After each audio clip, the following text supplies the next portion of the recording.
Hello प्यारे साथियों, नमस्कार। आप सभी का स्वागत किया जाता है हमारे कृष्णा क्लासेज में। जैसे कि आप सभी को पता है, जो आपका सीईटी का पेपर है ना, सीईटी का पेपर 12th लेवल वाला, उसके लिए मात्र आपके 10 दिन ही बचे हुए हैं। मात्र आपके 10 दिन ही बचे हुए हैं, क्योंकि आपकी 26, 27 और 28, 26, 27 और 28 इन तीनों को आपको एग्जाम होने वाला है। 2 शिफ्टों में, 3 शिफ्टों में एग्जाम होने वाला है। इसके लिए बहुत कम टाइम बचा है और राजस्थान जीके के टॉप प्रश्नों के साथ मैं चर्चा करूंगा। आपके अपने अभी तक कृष्णा क्लासेज को सब्सक्राइब नहीं किया तो सब्सक्राइब कर ले और बेल आइकन को भी प्रेस कर सकते वीडियो देखने के लिए। चलो हम चलते हैं अपने प्रश्नों की ओर। आपका प्रश्न शुरू करते हैं। उससे पहले बता दूं, जो भी विद्यार्थी को पीडीएफ चाहिए वो मेरे को मैसेज कर देना, एंड में नंबर बता दूंगा तो आपको पीडीएफ प्रोवाइड करवा दी जाएगी एकदम फ्री से, ठीक है ना। आपके सामने आपका पहला प्रश्न है, निम्नलिखित में से खरीफ की फसल कौन सी है?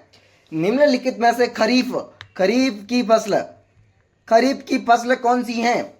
जल्दी से बताएं। निम्नलिखित में से खरीफ की फसल कौन सी है? पहला ऑप्शन आपका गेहूं दिया गया है, दूसरा आपको सरसों दिया गया है, तीसरा आपका चावल दिया गया है, चौथा आपका ककड़ी दिया गया है। जल्दी बतानी। पहला तो ये बताओ, खरीफ की फसल कब बोई जाती है? खरीफ की फसल जून जुलाई और अक्टूबर और नवंबर में आपकी रबी की फसल है, और आपकी जायद की फसल मार्च और मध्य जून। जैसे कि 4-4 महीने का गैप देख रहे हो आप, 4-4 एक साल हो जाते हैं। एक साल में आपकी 3 फसलें उगती है, खरीफ, जायद और रबी, खरीफ और जायद 3 फसलें होती हैं। इनके तिलों के लिए मैंने जो महीने बताए हैं वो भी बता दिए हैं। और आपका राइट आंसर मैं बता देता हूँ, सी आंसर चावल बिल्कुल है। ये गेहूँ, सरसों तो आपकी रबी की फसल आ गई, जिसमें गेहूँ में माउट आता है और सरसों में भी माउट आता है। ककड़ी है जो जायद फसल में आती है, जो मार्च और मध्य जून में बोई जाती है, ठीक है ना। अगला प्रश्न आपके सामने, आपका दूसरा प्रश्न क्या कह रहा है, देखें। सबसे ज्यादा इसमें गोल किस जिले में होता है? ये बार बार प्रश्न दिया गया है। इसमें गोल मतलब जीरा गीत कब गाया जाता है? जीरा गीत जब अपने पति को अपनी पत्नी, उसकी पत्नी समझाती है कि पतिदेव हमें जीरा नहीं बोना चाहिए, क्योंकि जीरा में जो फसल होती है वो खराब भी बहुत जल्दी होती है और मुनाफा भी बहुत कम होता है। और ज़्यादातर मुनाफा हो जाए और कोई पता नहीं पड़ता कि मुनाफा हो या ना हो, इसलिए वो जीरा बोने के लिए मना करती है, क्योंकि शीतकाल में जीरे के लिए बहुत मेहनत करनी पड़ती है, इसलिए है ना, पतिदेव को मना करती है और जीरा गीत गाती हैं। और आपका इसमें गोल किस जिले में फेमस है? पहला है उदयपुर, दूसरा भीलवाड़ा दिया गया, तीसरा आपका पाली, चौथा आपका जालोर। जल्दी बताइए। सबसे पहला है इसमें गोल आपका जालोर जिला, बिल्कुल राइट आंसर होने वाला है डी आंसर। अगला प्रश्न आपका तीसरा प्रश्न, विश्व में 40%, क्या बोल रहा है? विश्व में 40% उत्पादित जिला इसबगोल है। जिला इसबगोल मतलब जीरा का इसबगोल है इस्बा रायगढ़ वाला। ऑप्शन नंबर है उदयपुर, ऑप्शन नंबर बी है भीलवाड़ा, ऑप्शन नंबर सी है पाली, ऑप्शन नंबर डी है जालोर। विश्व में 40% कौन? जालोर प्राप्त करता है। जालोर आपका राइट आंसर होगा, डी आंसर जालोर आपका आंसर होगा। अगला प्रश्न आपके सामने, चौथा प्रश्न क्या कह रहा है? राजस्थान में अमेरिकन कपास का उत्पादित जिला है। राजस्थान में अमेरिकन कपास का उत्पादित जिला है। पहला ऑप्शन श्री गंगानगर दिया गया है, दूसरा आपका श्री हनुमानगढ़ दिया गया है, तीसरा आपका उदयपुर दिया गया है, चौथा आपका बीकानेर दिया गया है। श्री गंगानगर को अन्न का कटोरा भी कहते हैं, अन्न का कटोरा नुमा भी कहते हैं श्री गंगानगर को। हनुमानगढ़ आपको पता ही है, ऊपर है श्री गंगानगर, हनुमानगढ़, चूरू, पंजाब, हरियाणा, राजस्थान, है ना। उदयपुर आपको पता है, फतेह सागर झील भी उदयपुर में है, आपको पता ही है। बीकानेर आपको पता है, देशनोक बीकानेर में करणी माता का भव्य मंदिर है। और आपका राइट आंसर क्या होने वाला है? राजस्थान का अमेरिकन कपास श्री गंगानगर, बिल्कुल है आंसर। अगला प्रश्न ये लीजिए, आई माता का प्रश्न आया है।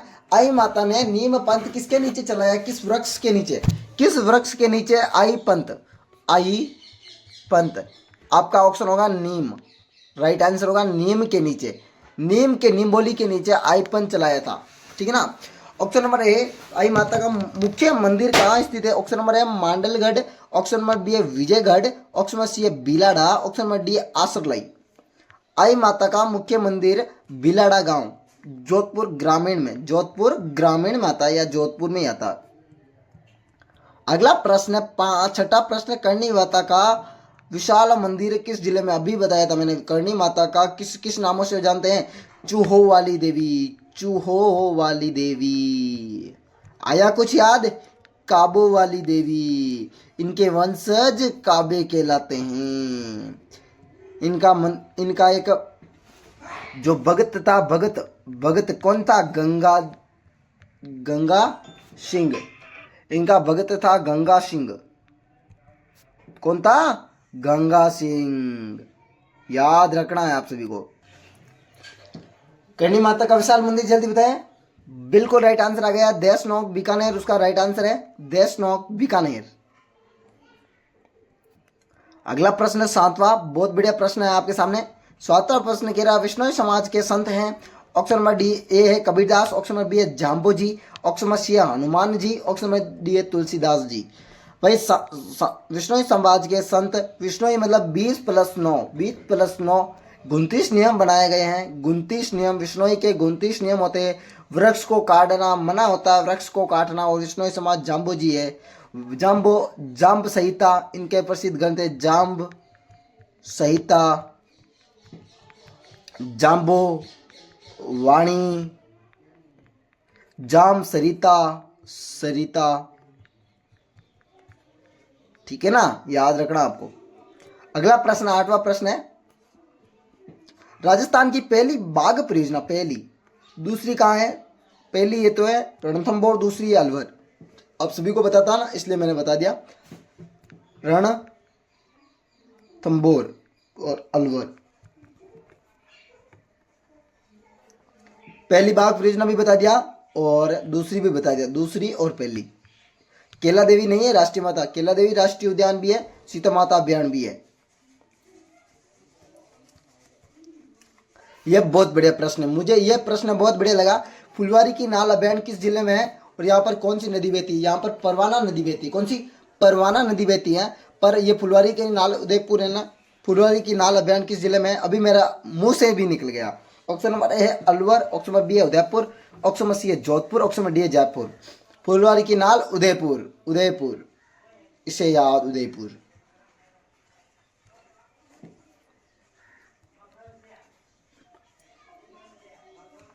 अगला प्रश्न, 10वां प्रश्न। 10वां प्रश्न बहुत बढ़िया प्रश्न है आपके सामने। 10वां प्रश्न देखें, राष्ट्रीय मरु उद्यान है, राष्ट्रीय मरु उद्यान जैसलमेर, जालोर, जोधपुर और जयपुर। इसके लिए मैं आपको टाइम दे रहा हूं 10वें प्रश्न के लिए। 10वें प्रश्न के लिए सभी को टाइम है, जल्दी जल्दी से बताइए। 10वें प्रश्न का राइट आंसर सभी को बताना है। 10वें प्रश्न, राष्ट्रीय मरु उद्यान, राष्ट्रीय मरु उद्यान सभी को। और तिल पाली का फेमस है। यहाँ ये बच्चे ने प्रश्न पूछा, सर तिल कहाँ के फेमस है? तिल, तिल आपके पाली के फेमस है। तिल, तिलपट्टी उद्योग तो ब्यावर है और तिल है ना पाली के।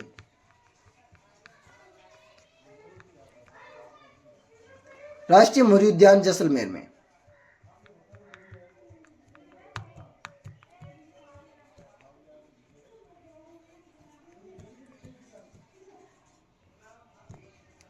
अगला प्रश्न है 11, राज्य की प्रथम चीनी मिल कब खोली गई? चीनी,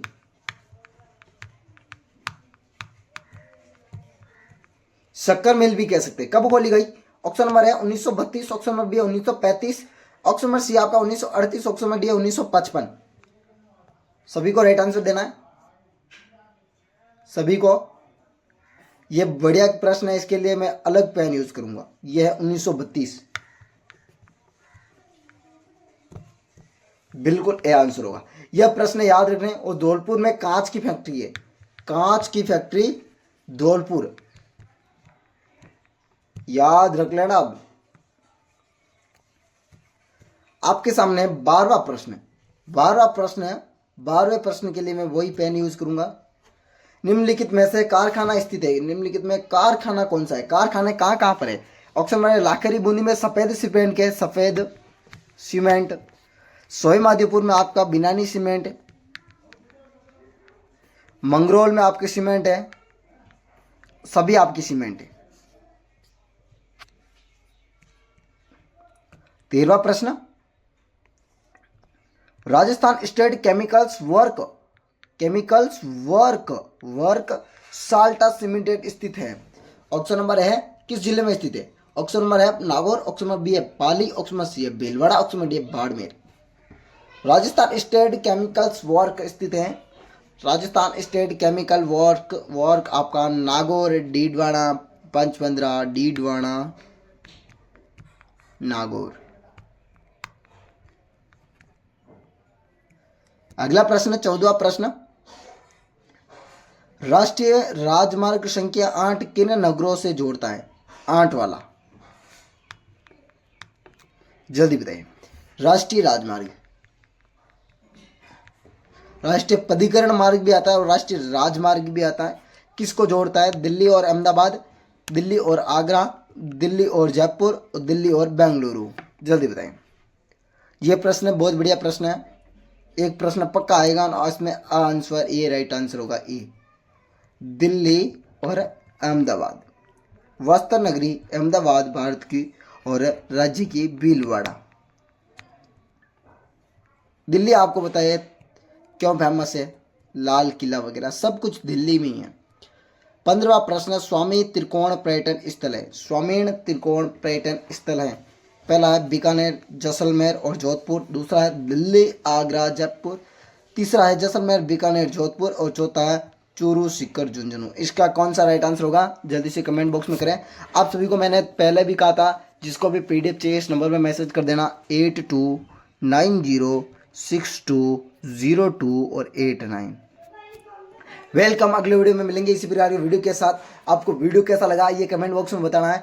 प्रश्न बहुत बढ़िया लगे तो आपको लाइक और शेयर कर देना अपने दोस्तों के साथ। वेलकम। अगले वीडियो में मिलेंगे इसी प्रकार की वीडियो के साथ। राधे राधे, अलविदा साथियों। आप सभी खुश और अपने सभी माता पिता का नाम रोशन करें और आप सीईटी में पेपर पास हो, ये मेरी आशा है आप सभी से। और मेरी आशा क्या, मेरी तहे दिल से मनोकामना है कि आप अच्छे नंबर से उत्तीर्ण हो, अच्छे नंबर से। चाहे वो वीडियो देख रहा है चाहे नया देख रहा है, उससे कोई मतलब नहीं है। हमारी यही दुआ है भगवान से कि जो भी इस वीडियो को देख रहा है या जो नहीं देख रहा बच्चा, उसको भी पास हो जाए और अपने माता पिता का नाम रोशन करे, आगे की परीक्षा में बैठ जाए। पर एक ही बात है, सीईटी का एग्ज़ाम सबको देना है, नहीं तो आप 11 एग्जामों में बैठ नहीं सकते हो।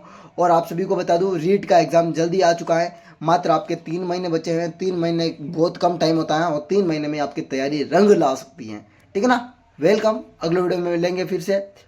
ऐसे ही वीडियो देखने के लिए बने रहे हमारे चैनल से।